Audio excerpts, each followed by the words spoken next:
Good morning to all of you. Hogwarts classes में आप सभी का स्वागत है।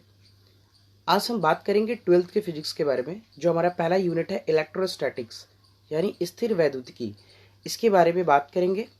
और ये पहला ही चैप्टर है, ठीक है, और उसको पूरा डिटेल्स में हम स्टडी करेंगे। लास्ट लेक्चर में मैंने आप सभी को ट्वेल्थ के सिलेबस के बारे में कुछ इंपॉर्टेंट चीज़ डिस्कस की थी।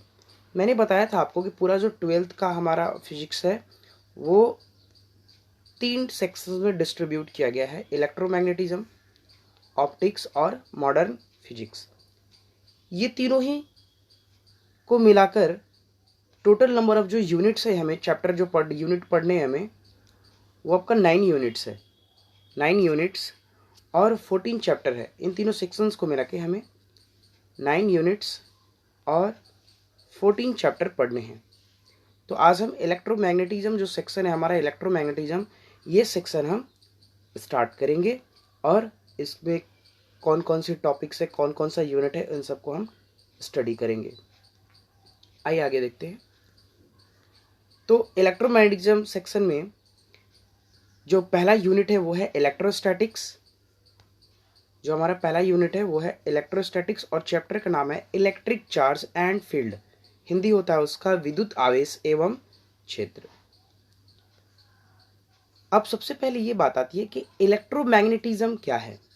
ये जो इलेक्ट्रोमैग्नेटिज्म जो टर्म है ये है क्या, इसका मतलब क्या है, इलेक्ट्रोमैग्नेटिज्म का मतलब क्या होता है। ओके, इलेक्ट्रोस्टैटिक्स हम स्टार्ट करते हैं। इलेक्ट्रोमैग्नेटिज्म क्या है?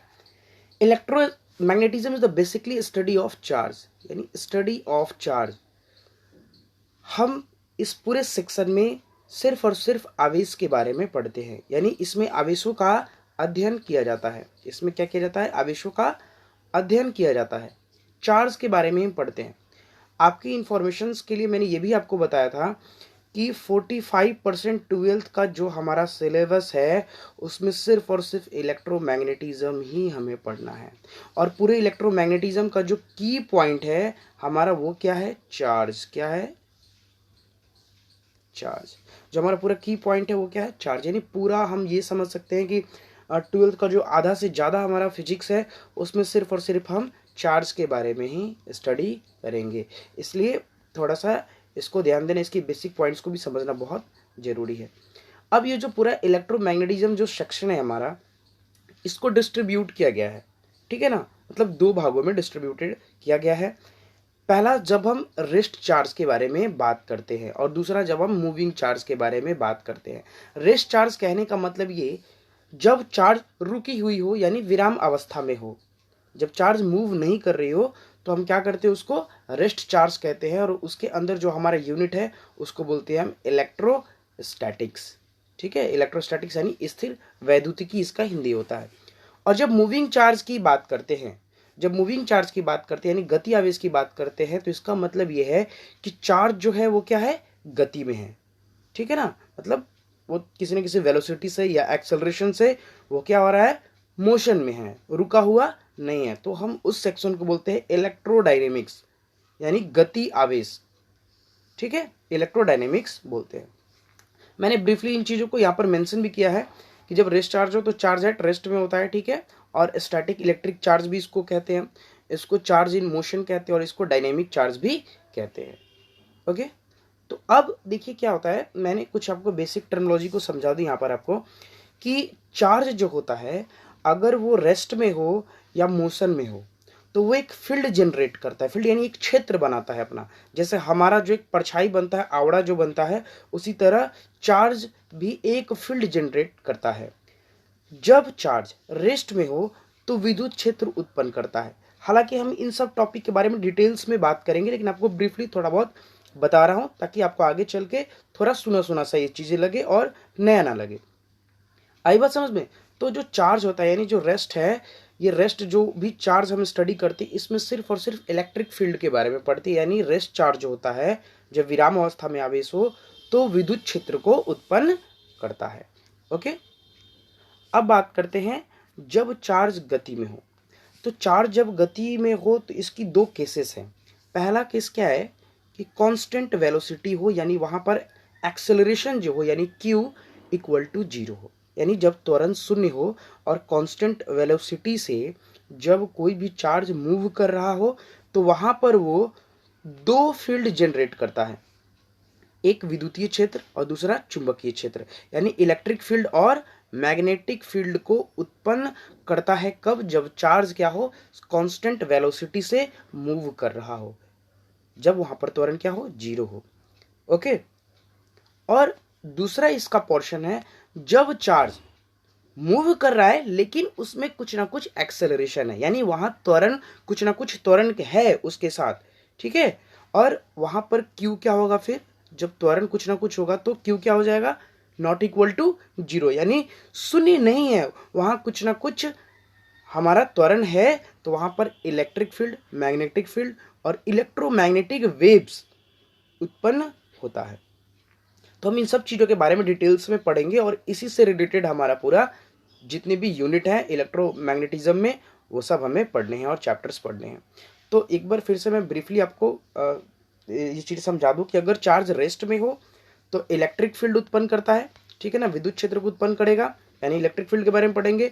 जब चार्ज गति में हो तो गति में होने के इसके दो केसेस हैं। पहला केस जब वो कांस्टेंट वेलोसिटी से हो तो सिर्फ विद्युत क्षेत्र एवं चुंबकीय क्षेत्र यानी इलेक्ट्रिक फील्ड और मैग्नेटिक फील्ड को प्रोड्यूस करेगा। लेकिन जब चार्ज एक्सेलरेटेड हो तो इलेक्ट्रिक फील्ड और मैग्नेटिक फील्ड के साथ साथ विद्युत चुंबकीय तरंग यानी इलेक्ट्रोमैग्नेटिक वेव्स भी उत्पन्न करता है, यानी इन तीनों के बारे में हम स्टडी करेंगे। चलिए अब आगे बढ़ते हैं। अब हमारा यहां से यूनिट स्टार्ट करते हैं, ये कुछ बेसिक पॉइंट से समझने के लिए कि इलेक्ट्रोस्टैटिक्स क्या होता है। ये हमारा यूनिट है, पहला यूनिट है हमारा कि इलेक्ट्रोस्टैटिक्स क्या होता है। तो इलेक्ट्रोस्टैटिक्स का हिंदी होता है स्थिर वैद्युतिकी। इलेक्ट्रोस्टैटिक्स यानी इलेक्ट्रो प्लस स्टैटिक्स, ये दो वर्ड से मिलकर बना हुआ है इलेक्ट्रोस्टैटिक्स। तो इलेक्ट्रो का मतलब हो जाता है चार्ज और स्टैटिक्स का मतलब हो जाता है रेस्ट, यानी चार्ज का हम अध्ययन करेंगे जब वो रेस्ट में हो। मैंने आपको यहां भी बताया था ऊपर कि जब चार्ज रेस्ट में हो तो उसको इलेक्ट्रोस्टैटिक्स पढ़ते, यानी अब हमारा जो पहला चैप्टर स्टार्ट हो रहा है यानी यूनिट, उसमें हम रेस्ट चार्ज के बारे में, उससे बहुत सारी चीजें जो रिलेटेड होगी उसके बारे में अध्ययन करेंगे। इलेक्ट्रोस्टैटिक्स जो होता है उसमें हम ये कह सकते हैं कि electrostatics is the branch of physics, अगर डेफिनेशन कहें तो electrostatics is the branch of physics in which we study about the rest charge, यानी जब चार्ज रेस्ट में हो तो इलेक्ट्रोस्टैटिक्स में हम उसको अध्ययन करते हैं। आगे देखते हैं, हिंदी में भी मैंने उसको लिख रखा है डिफिनेशंस में। देखिए आपको एक नोट्स भी मिलता जा रहा है। मेरे पढ़ाने का पैटर्न यही होगा कि आपको एक नोट्स भी मिले ताकि आपको मतलब ज़्यादा से ज़्यादा कवर कर सको आप बोर्ड्स के लिए भी, और हर तरह के ऑब्जेक्टिव एग्जाम्स जितने भी होते हैं आपका वो भी कंप्लीट होता जाएगा। चलिए तो बात करते हैं, स्थिर वैद्युतिकी जो है विज्ञान की वह शाखा है जिसमें हम स्थिर आवेश के बारे में पढ़ते हैं। स्थिर आवेश यानी चार्ज क्या हो, रेस्ट में हो, उसको पढ़ते हैं।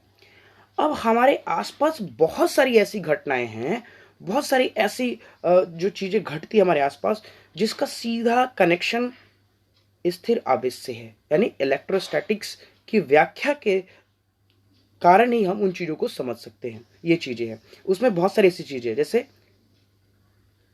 आकाश में बिजली का चमकना, जब हम अपना हाथ टीवी के नजदीक लेकर जाते हैं तो कड़ाके की आवाज होना, ये सारी चीजें हम देखे भी है, हम लोग रियल लाइफ में इसको महसूस करते हैं।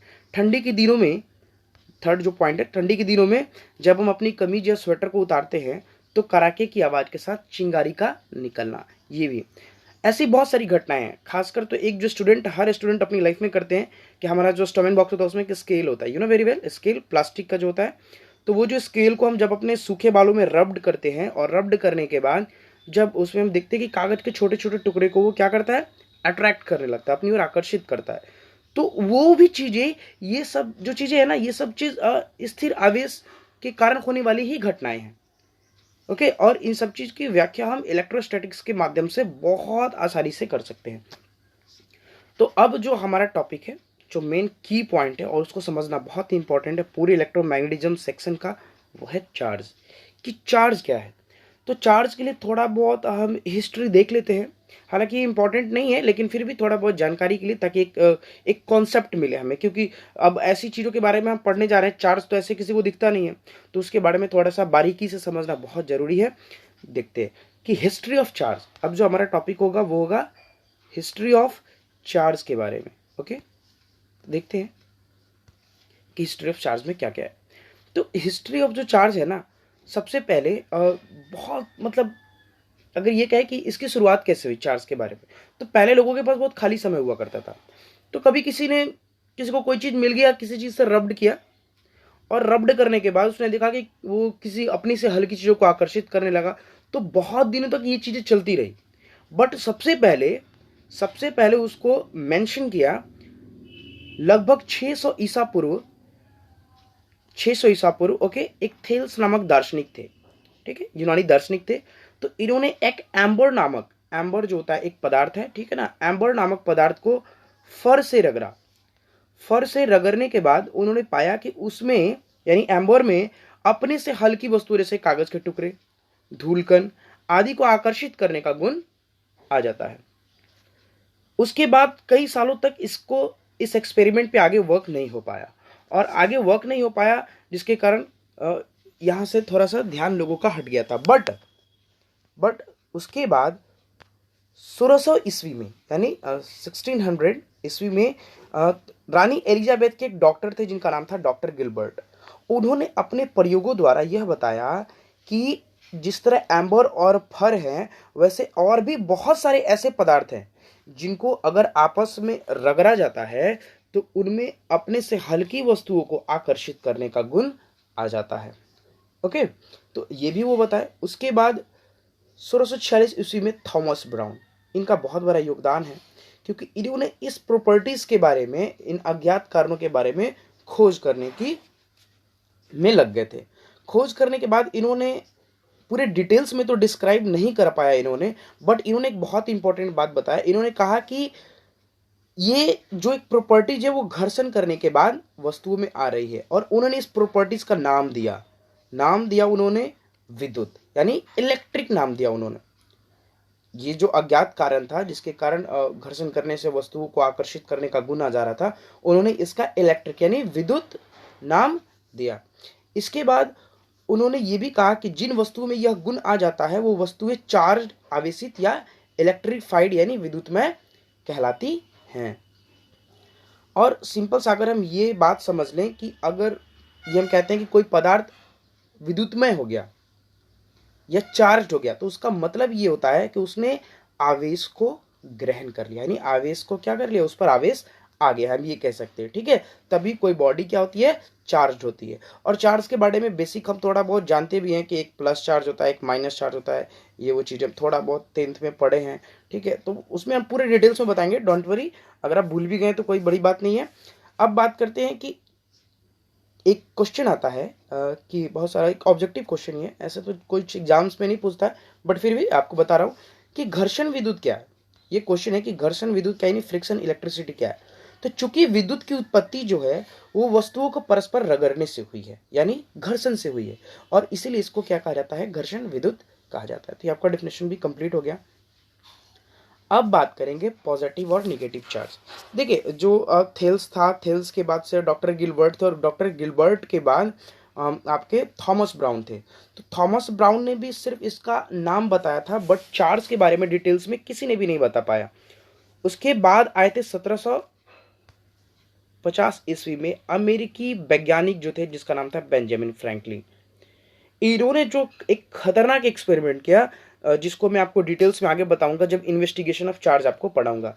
इन्होंने बताया कि चार्ज जो होता है वो दो तरह का होता है, एक धनावेश, दूसरा ऋणावेश। यानी एक जो होता है धनावेश पॉजिटिव चार्ज और दूसरा ऋणावेश निगेटिव चार्ज।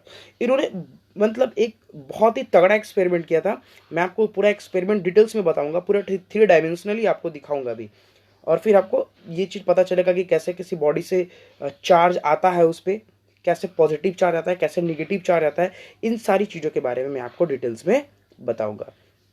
तो ये आज के लिए है, फिर हम कल फिर एक मैं वीडियो डालूंगा इसका। और बिल्कुल अगर आपको अच्छा लग रहा है और आप आगे भी पढ़ना चाहते हैं तो ये मेरा चैनल है, आप इसको सब्सक्राइब कर सकते हैं।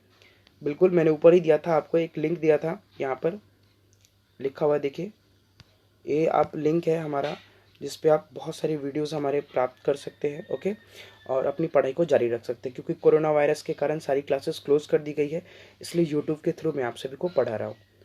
और ये बहुत ही, मेरे जो पढ़ाने का तरीका वो बिल्कुल ऐसा ही होगा कि आपका नोट्स भी कंप्लीट होता जाए और आपको 3 डायमेंशनली यानी सब कुछ दिखाकर आपको मैं पढ़ा सकूँ, एक स्मार्ट क्लास की तरह। ओके, तो चलिए फिर नेक्स्ट क्लास में मिलते हैं। Thank you so much.